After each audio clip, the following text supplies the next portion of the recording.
Welcome to today's sewing tutorial, where we'll bring the Bloop to life. The Bloop is an imaginary deep-sea creature with a massive, mysterious mouth and a unique look. My 7-year-old son absolutely loves sea monsters and begged me to make the Bloop into a plush toy. So here we are. This fun project is perfect for anyone who loves creative sewing and making something truly one of a kind. By the end, you'll have your very own version of the Bloop to enjoy. First, let's gather the materials. For this project, you'll need felt or polar fabric for the outside layer. I recommend a thick material in dark gray to give it that deep sea monster vibe. Black fabric for the inner layer. This will create the inside of your mouth. Some wool or stuffing to give it shape and volume.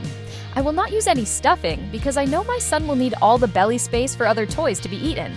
Make sure you choose fabrics that are sturdy but soft enough for a toy. The mouth should open wide and even hold different shapes. To make this, I'm using a metal cord to create a flexible but sturdy frame.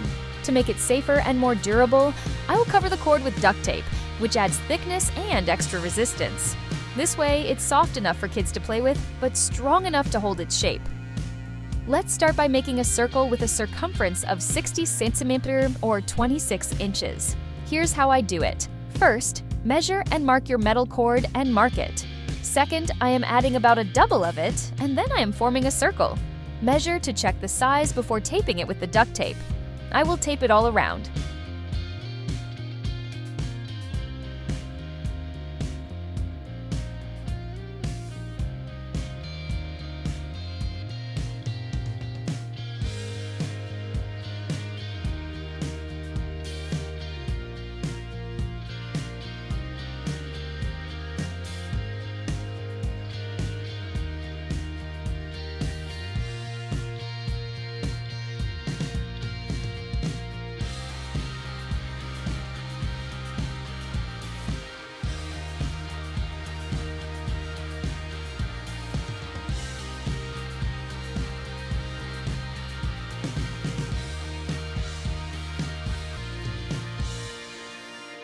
The pattern for the Bloop is available in my Etsy shop. As always, I've kept it super affordable, just a few dollars to cover Etsy fees. The pattern is designed for a mouth circumference of 26 inches, but if you want to make it larger, here's how you can adjust it. Take the additional circumference, divide it in half, and add this amount to both the belly piece and the top piece. This ensures the proportions stay balanced no matter the size of the mouth. Now, we have all the main pieces ready: the top piece, the belly piece, the flippers, and the tail. Let's start assembling them to bring the Bloop to life.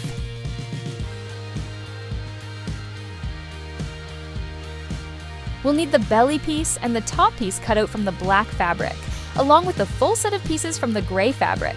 2 flippers, 1 tail, the belly piece, and the top piece.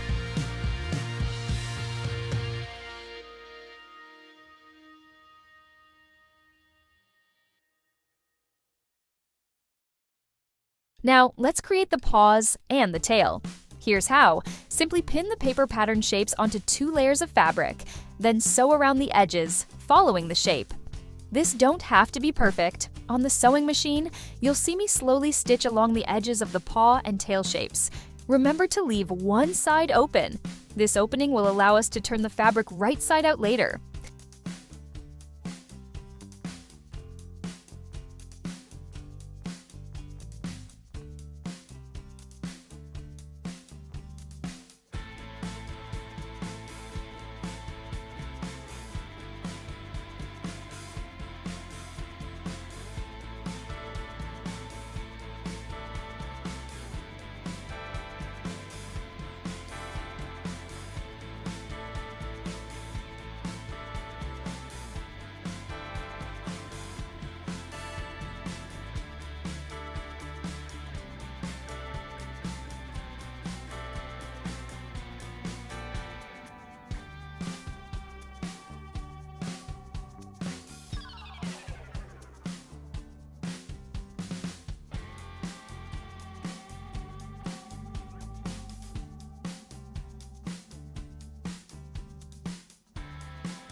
On this video, you can see me cutting paws from the sea eater because my flippers video was out of focus.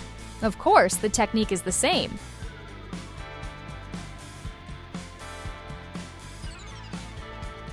Once you've sewn the shapes, trim any excess fabric around the edges to reduce bulk. Then, turn the fabric right side out through the opening. Use a pointy tool to form corners.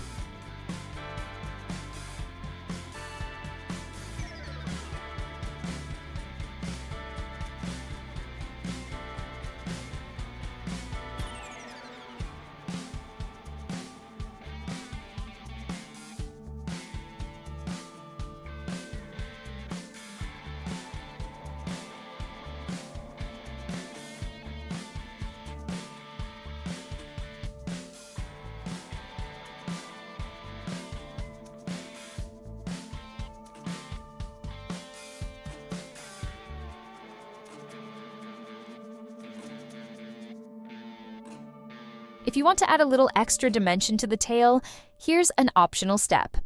Once the tail is sewn and turned right side out, you can add a few top stitching lines to mimic the texture of a real tail. Using a contrasting or matching thread, stitch parallel lines across the tail, creating a ribbed look. This detail not only adds visual interest, but also helps give the tail a more structured, dynamic shape.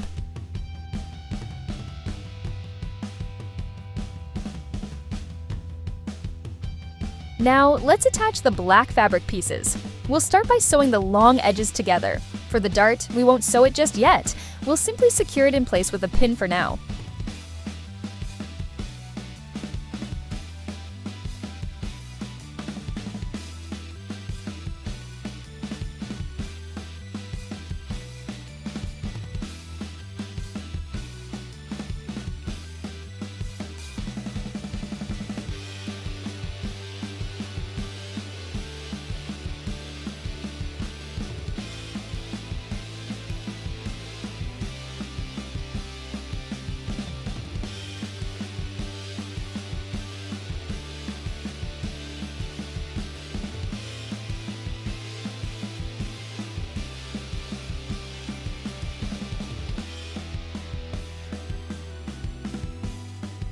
Next, we'll work on the gray layer.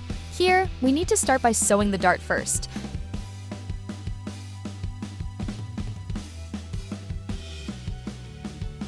Just like with the black layer, we'll attach the sides, ensuring that the right sides are facing each other.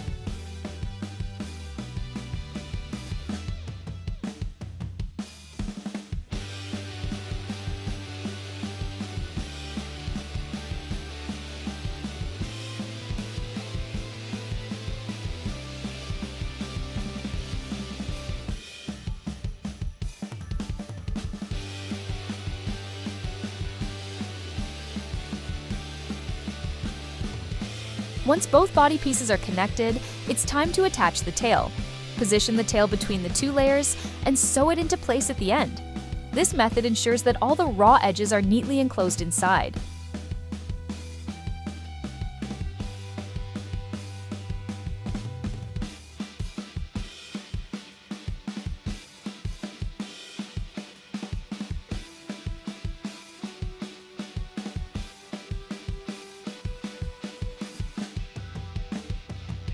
To make the teeth, use 2 strips of white felt.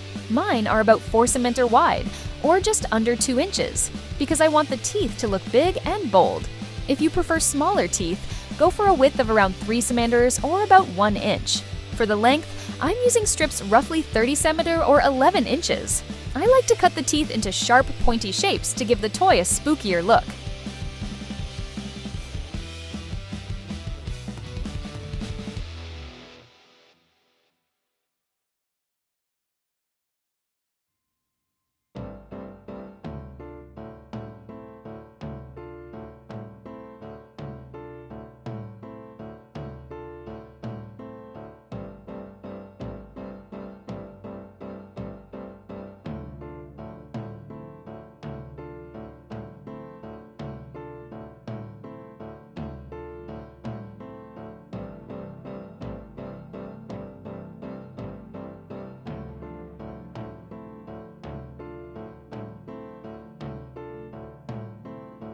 Attach the teeth to the raw edges of both the upper and lower sides of the mouth.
The next step is to join the gray and black layers.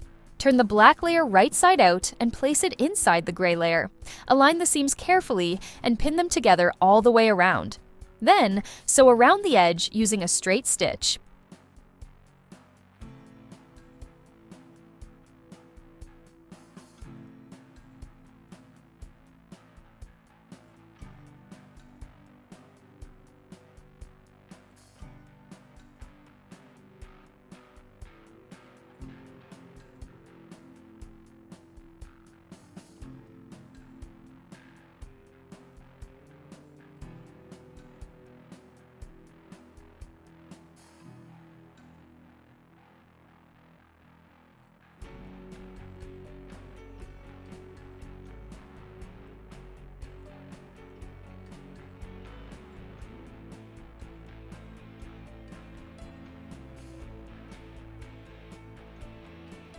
Now, we can turn the fabric right side out.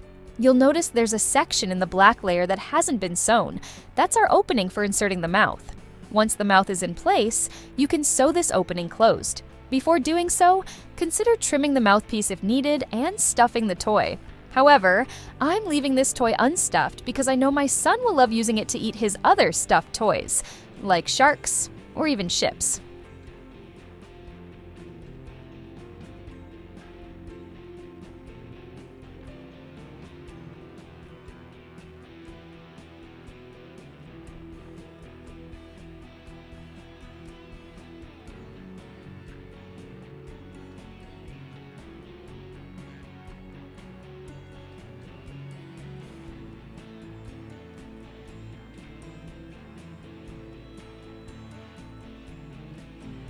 Now, it's time to form the mouth.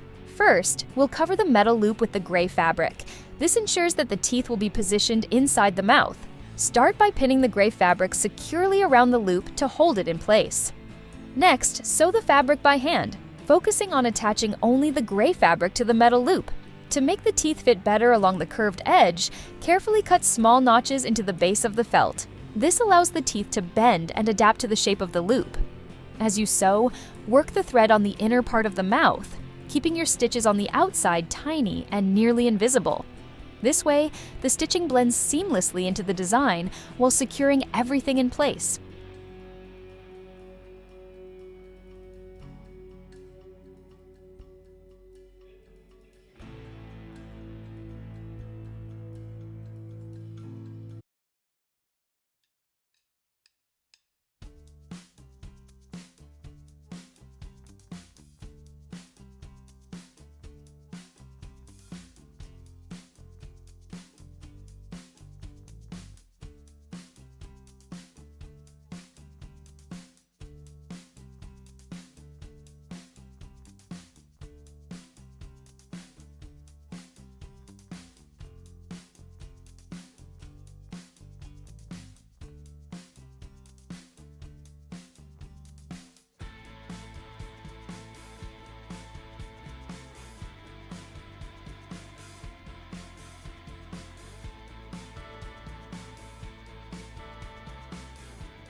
The Bloop has eyes positioned very close to its mouth, giving it that distinct sea monster look. For the eyes, I'm simply using buttons from my stash. They're easy to attach and add the perfect finishing touch. Once the eyes are in place, our sea monster is complete and ready to play. Thank you for joining me with this fun project. If you are interested in more similar tutorials, please let me know. And don't forget to like, subscribe. See you soon!